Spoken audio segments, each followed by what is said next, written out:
Films of the local fire brigade turning out were an essential feature of the cinematograph programme at the time. Mitchell and Kenion filmed such features in every town they visited. Cork Fire Brigade Turning Out is a staged reenactment of a fire rescue filmed with the cooperation of the local fire brigade. It was described rather dryly by the Cork Examiner as a series of the Cork Fire Brigade turning out to a big fire and the work they are at. The film begins with the escape ladder being pushed into position in the middle of the road and out of camera view. An organiser signals for the brigade to move, and the escape ladder, pushed by the fireman, leads the way, followed by two appliances, each drawn by a single horse racing from the station. More horse-drawn engines follow, interrupted by excited onlookers. The scene of the fire. The action unfolds as the firemen come to put out the blazing inferno. The firemen attempt to put out the fire, much to the amusement of the watching spectators who have come to see the action.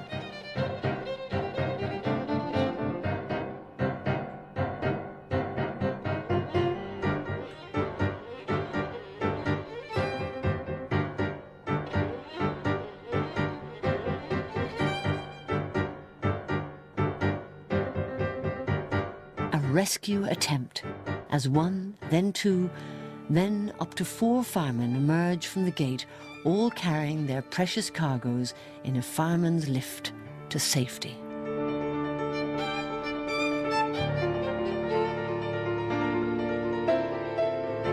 This final sequence appears to be a close-up of the previous sequence, as again the smoke is billowing out of the doorway of the building. Again we see the fire brigade arriving to put out the fire, but in this film we can see the animated actions of a small boy right of centre who's captivated by the action unfolding in front of his eyes.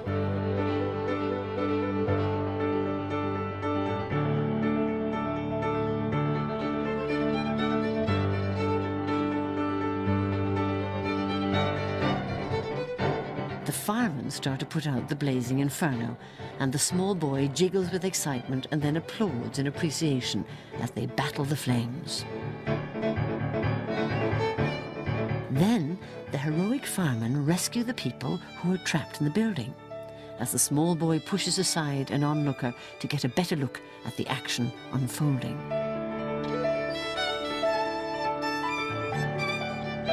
Close-up scenes of the firemen and the rescued people in what appears to be their bed garments.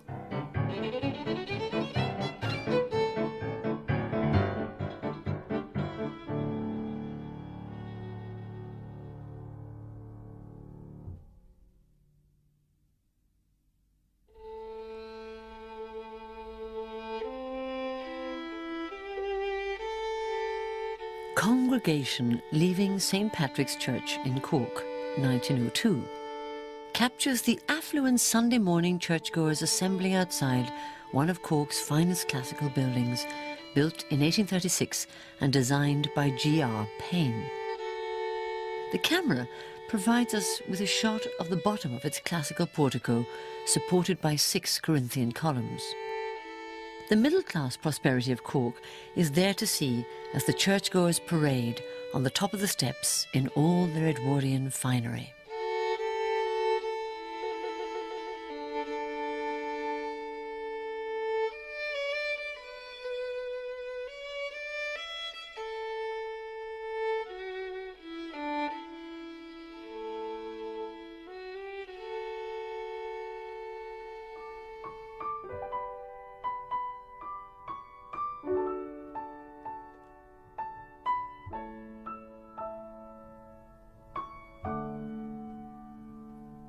The majority of the views of Cork captured by Mitchell and Kenion reflect the middle-class prosperity of a city with its economy and development firmly rooted in the British Empire. A world inhabited by residents of the suburbs of Montenotte, Tivoli and Blackrock, seen leaving St. Mary's Dominican Church in Cork 1902 on a Sunday morning in mid-May, and then shown at the Cork exhibition on May 23rd.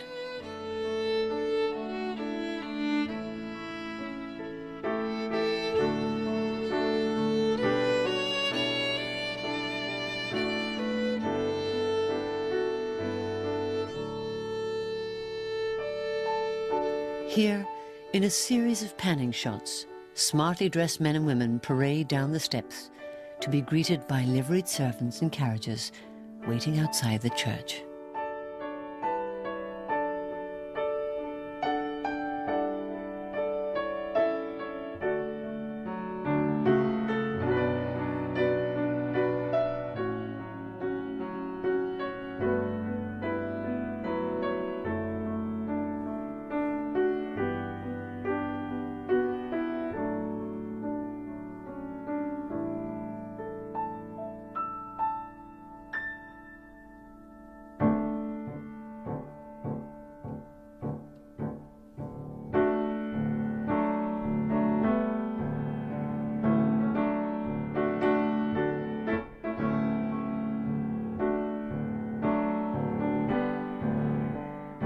A lavish parade of probably the local boys' brigade playing to welcome back members of the Munster Fusiliers on their return from the Boer War.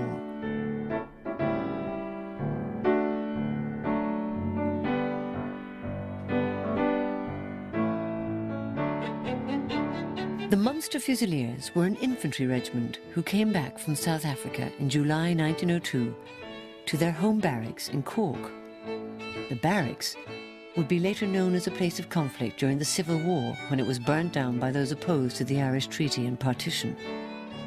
The Munsters, as they were known, were recruited from Ireland's southern province of Munster, comprising the counties of Clare, Cork, Kerry, Tipperary, Limerick and Waterford. The Fusiliers dated back to the 1760s and fought in many important campaigns, including both South African wars and the Great War.